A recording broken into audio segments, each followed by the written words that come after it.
Hello, everybody, and welcome to the Rambling Toffee podcast. Hope everybody's had a good week and looking forward to the next weekend. And hopefully, positive result against Villa on Sunday. I'll talk more about that later on in this episode. Um, as you can guess, I've been off for about a week, been away on holiday. I've come back refreshed and ready to go.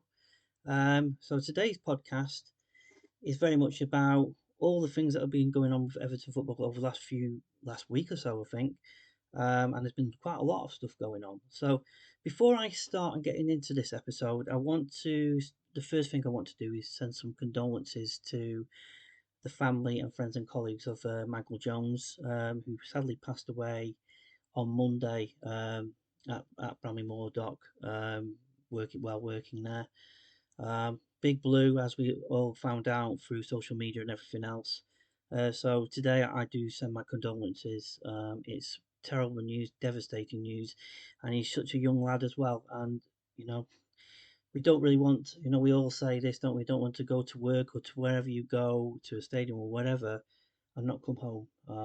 So my condolences to the family, friends, and the colleagues of Michael Jones. I just want to put things out there as well that there is a GoFundMe page out on social media at the moment, or on Twitter. If you are listening to this podcast today and would like to donate and like to or to share or anything like that, um, put into the search RAF Spirit of the Blues, and it should come up with the information there that you can click the link on to the GoFundMe page and donate, or even just to share the actual GoFundMe page, just to help the family, especially with the funeral and everything else like that. So that's regarding that. Um, and so we move on. So before I do start, and there's a bit of positive start today. While I was away on holiday, as you can guess, the holiday was booked about over a year ago. So what happened was on Twitter, on social media, I saw an email from the engagement team at Everton, showing a picture of everybody in the stadium getting a goodie bag, a little goodie bag for the start of the season. As you can guess, this game obviously clashed with me being away on holiday. But so all I did was I just sent a tweet back. I wasn't expecting any reply or anything of that nature. Just saying that the person who took my ticket would be a recipient of a nice goodie bag. I just wish I was there to actually get one like everybody else. But in all honesty, I wasn't really expecting anything. But I had a quick email coming from Everton's engagement team saying, "What seat do I sit in? And we'll send you a little goodie bag through the post." And I was absolutely shocked. I wasn't expecting that. And we can talk about all the negative things that the club have got at the moment with engagement and communication and everything else besides, which I've talked at quite length on these podcasts. But a little bit of positive news, and just to thank them, I want to thank them for actually getting back in touch with me and actually sending me a goodie bag, whatever that may be. But I do appreciate the fact that they came back to me and actually offered that goodie bag. So I felt like I was a part of something. Um, you know, with all the other fans on the day. So as we start the new season as is, and same old. Come to the game against Fulham. Um, I watched the highlights. I've got as much information as I possibly can from reports and everything else regarding the game and what I saw. And what my thinking is of the game itself, it was, as I mentioned, same old from last season. We get in positions, we get in opportunities, and especially in this game, we got plenty of opportunities to score a goal. And as per usual, for some reason or enough, we've not put the ball in the back of the net. Of course, we had the issue with the goal that was disallowed through Tarkovsky. My view on that, well, it's just typical impact on Everton as usual. We never get any decisions going for us, even when it should be, even when the decision was wrong. They should have gone to VAR. They should have checked on it, but they did nothing. And as per usual, the referee in question made a terrible, terrible decision, and it might have changed the way the game was going to go on Saturday. But will we get an apology? Obviously, if you're a Wolves fan, you get after the game against Manchester United on Monday night. Of course, they got an apology from the referee straight after game, a mistake being made for a penalty, and but this one seems to get glossed over and forgot about, and nobody's talking about it except if you're an Everton fan. And something needs to give here because it continues week in, week out, and it's changed. Okay, thankfully, well, could you say thankfully, it was the start of the season and not near the end of the season. But the only positive I will take from this game is the fact that we created the opportunities. But as we've said all summer, and what we've said for the last 2 years or even longer than that, we have needed another striker to go into the similar role that Dominic Calvert-Lewin has been taken, but due to his injury, and hopefully we'll see him back against Aston Villa. But we need that kind of player. No disrespect to Neil Maupay, and I know he's been given a lot of abuse for his performance on Saturday from certain quarters, and but from my point of view, I will critique his performance. I don't take it, the kind of person he is, or whatever, anything personal to know with him. But performance-wise, he's a striker, and he got himself into positions to score goals, and he's not put them in the way. And it's all well and good you can say, well, he's getting himself in them positions, but he's not putting them away. And he's not been doing it since he signed for us. He's only scored one goal in the Premier League. That's an indicator that there is an issue. Yes, you can probably throw tactics into this and thinking that he is not a long striker. He needs to be off somebody. But obviously, the manager, Frank Lampard, specifically, and now Sean Dyche, has obviously wants to stick to the tactics and the formation that he's put into place. And obviously, it doesn't work for him. So that's an indicator, and for the recruitment team and for the wonderful chief negotiator that is Bill Kenwright, to look and bring in and should bring in a good striker who can play that role, can play the channels, could do that role, um, and can do what Calvert Lewin normally would do when he's fully fit. Hopefully, we'll see him after on Sunday and going into that role. So hopefully, we'll get more opportunities because of that. And hopefully, he'll be up and running in that sense. He came through a 90-minute game against Manchester United yesterday, which is really good, and it indicates to me that I think he's now ready, hopefully, to start against Villa. We'll see what Sean Dyche does. He might put him on the bench and continue with the team that he had against Fulham. We'll soon find out. So yes, at this moment in time, so we'll see how that goes on Sunday. So yeah, so on that front, I can look at positives from that game. We created opportunities. There was a lot of you can say were good, but of course the finishing wasn't so good. And we're playing against a Fulham side that I think they're going to struggle this season. I would guess, but we'll see. I can only take that as a positive from what I've seen and what I can take from the game as we go forward. So yeah, so that's on the Fulham game, and as we go forward. Another mention about signings, of course, that's upcoming. We need a striker, as I've mentioned. We need somebody to come in straight away. We've of course been linked with Ganotto or Notto, or how we want to say his name. Um, Hopefully will come in, but at the moment Leeds, of course, don't want to sell him, or they're playing tactics with Everton, trying to play a game to try and get the best money they can possibly can for him. The player wants to come to the club, and it's been ongoing for all summer, I think it was. Um, so on that front, hopefully we'll get some good news on that front. We have signed Youssef Chamiti, if I said that right, who's a 19-year-old for Sporting. So he wasn't in the start. He wasn't on the bench. Obviously, he's obviously needs some game time. He obviously wasn't on the bench or played in the friendly, I don't think. So that's be interesting to see when he will start being incorporated into the team. Sitting on the bench maybe and getting an opportunity to come on. We have, of course, we still got Cannon still with us. We still got Lewis Dobbin, who came on against Fulham as recognize other strikers that can come in and you know, stake a claim, stake an opportunity to actually get into the team. But that's what we have at this moment in time. But we need a more experienced striker to come in. So hopefully, be some movement. Hopefully sooner rather than later. It's getting to a point that we really do need to bring a striker in. So watch his space. Gnotto, we'll see. You know, if anything comes of that.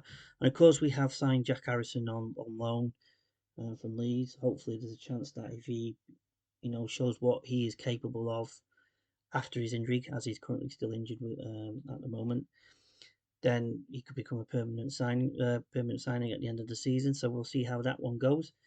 Um, Really, really talented player. We've seen what he's capable of for Leeds, and we've seen what he can bring to the table. So I'm quite excited about that signing. So that's a good signing that we need. Hopefully, Chimiti will also start showing the potential over time, but we have to be patient with him.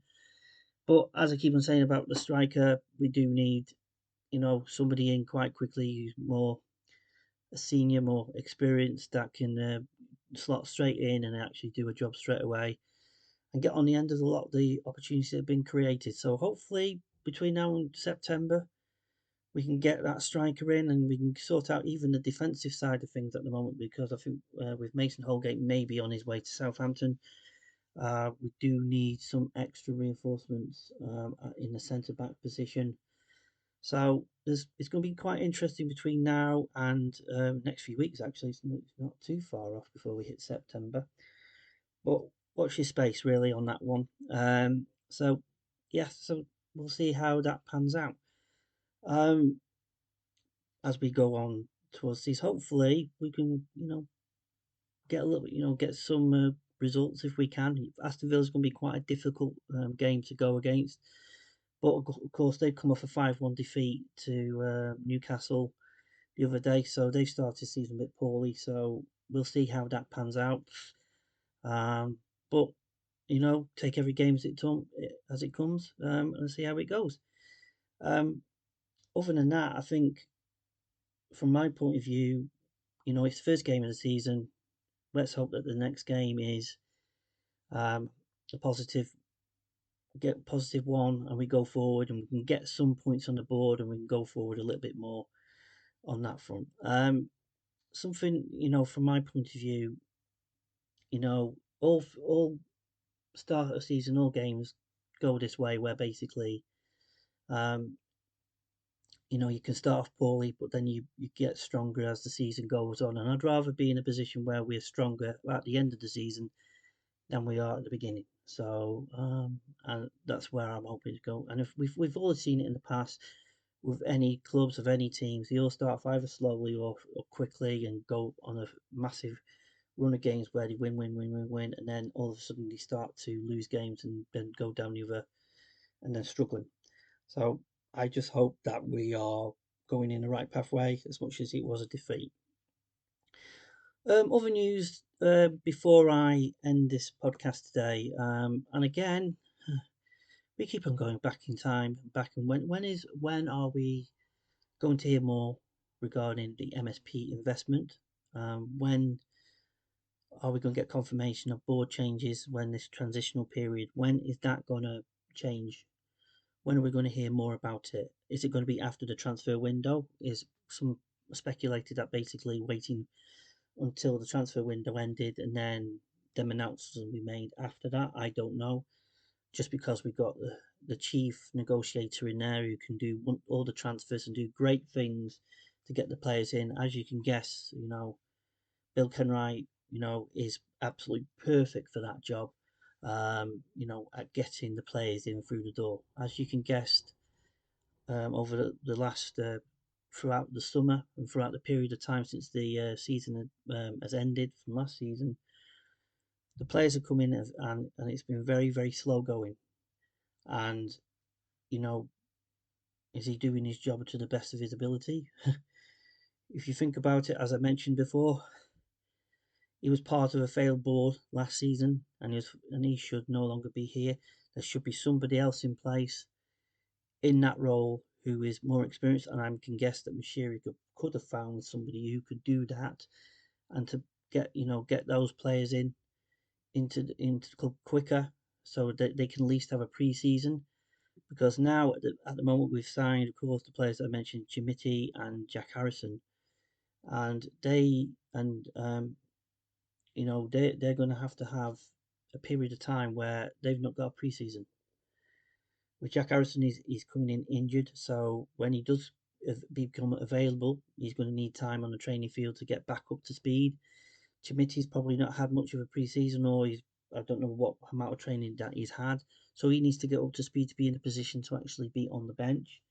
So there's a lot of things going on. Of course, out there at the moment we've got Dele Alli, who's come back, but now has had a little bit of an injury issue, so he's going to be a bit further away before we actually see him even given an opportunity in the first team or being on the bench. We've had a situation with, you know, Damari Gray. Is he on his way to Fulham or Crystal Palace? So we don't know that information yet. So we don't know if he's on his way. And does that deal mean part of another deal that may be coming in? I don't know, but that's all speculation and everything of that nature. But I keep on going back to the fact is that we have a person who is speaking to the agents, speaking to the players, obviously, and speaking to clubs, doing that role. And this is not me being ageist here, but he's 77, 78 years of age. He's been at the club for such a long time. He was part of a failed board and the way that the club is being run currently for the last so many years. And we can throw Mashiri into this as well, but he's been part of that main problem of this football club.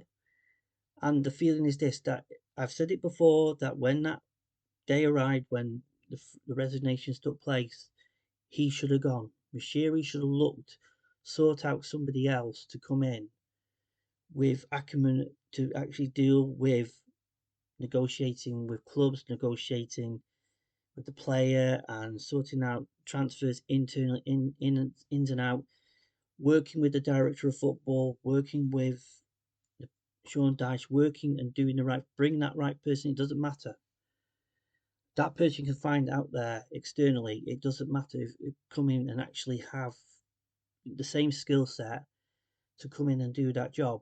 The fact that Mashiri has made that decision to keep him on is just mind-boggling and frustrating. And it feels like we're not moved any way forward just because they're engaging a bit more. There's a bit more communication coming from the CEO, and even the director of football said something in program notes. They've given a little bit more information, and I mentioned about the engagement team, about the little goodie bag that I had earlier on. So the engaging and helping and communicating is a little bit better. It's there, you can see it, but it's like with a new sponsor. It's like that sponsor is linked to Steak and Kick. It's all well and good. Yes, all this is all good stuff, but it needs to be more and more. We need to be actually moving away and actually bringing even bigger deals out there and more better commercial deals, not just going with the trusted and thinking, oh, we have a partner with a stake for our sponsorship, and think, oh, yeah, but we also have a streaming service called Kick. Why don't we can pay you this amount of money to have Kick on your sleeve. So it's kind of you're speaking to the same people. Why have they widened the scope? Have they gone out there and talked to more people, more companies, more businesses to see if there's somebody wants to spend more money? Because what we all know the future is going to be is that we're going to be in a new stadium, and the commercial opportunities are going to be absolutely amazing as we go further on into this season and gradually further on, the naming rights and everything else regarding that. So yes, commercial deals are going to come in, but also when I mentioned about MSP, we have speculation. Of course, Paul the Esk, I'm glad he's feeling a lot better. Came, mentioned that he's heard that 777 are now interested in buying the football club and have offered more money for the club than the MSP are. Now, that's out there. There's been no story locally. There's none of the local journalists have been given this information. There's been nothing out there, so it's coming from America, obviously. So we'll have to see what happens with that. But that's just speculation, and that's what he's heard. I tend to trust him because a lot of the stuff that he does talk about, it's straightforward and he's knowledgeable and and the contacts obviously he knows, he trusts, so I trust him with this information. But there's nothing out there currently in this country, or especially locally, from the local journalists and especially according Alan Myers, and who you would have known something. But that's the what we have at this moment in time. So what is concerning me is that if that is the case, this takeover, whatever, it's going to take even longer and drag on and on and on. My reality is that this should have been done, dusted, and out of the way and gone. There's people also investing in the stadium, and there's people, putting their money in to be part of the, investing in the way the stadium going forward and commercial, the money that hopefully they'll get back from. So again, it's again when I talk about engaging and communicating, what I hope from a CEO, even Mashiri, is just I don't want to know everything and everything under this and under that and how this goes and you know how it works out. I don't want to know that. What I want to know is a little bit just say yes, our plan is that this. We'll hope for them to bring investment in. We're talking, we're close to an agreement. It just takes time. If you're honest with your fan base and say, look, it'll take time, it may take this period of time, but we will keep you updated as much as we possibly can. We don't need to know the full ins and outs of details because, of course, there's a lot of private disclosures and NTA and NDAs and not disclosing that information. That's fine. But give us something instead of me and many other people going onto company's house to find out that there's been something being added onto the Everton Stadium Limited company to find out what's actually going on. And that's what it shouldn't be about. But yes, they've made little steps here, but they as a business, you should be doing it more. Just because you're in a transitional period, communicate more and more and more. Be better at it, by doing it. And also, we've got the fans forum. We've got the group out there that basically talk to the club, you know, on their monthly meetings or whatever they have the time to do it, and basically talk and communicate and help make it easier for the fans for the information to be filtered out, to give it to us, so at least we're reassured that something is going on, something is taking place, so it's taking time. But at the moment, it's like complete silence, and the only information you get is somebody like Paul who knows somebody his contacts in America who basically says, oh yeah, we are 777 wants to take over the football club. And like everybody else on social media, when we heard that story, and we're saying with myself, it's not a good. I don't want them to actually invest in our football club or take over it. They've struggled wherever they've been. They're obviously there's a court case in the States. There's issues going on, with regarding them and the clubs that they currently have. There's all sorts of problems with them, and I don't want somebody like that in our football club because if they come in and it may make it even worse than what it currently is, and I don't want that to happen. And when I think about MSP, I think we all have the same opinion of it. They're a stable company. They they know what they're doing. They know what they're doing, and I think they'll be the right people to come in. But at this precise moment in time, 777 need to not come even near taking over our football club, and I just fear for our future if that was to take place.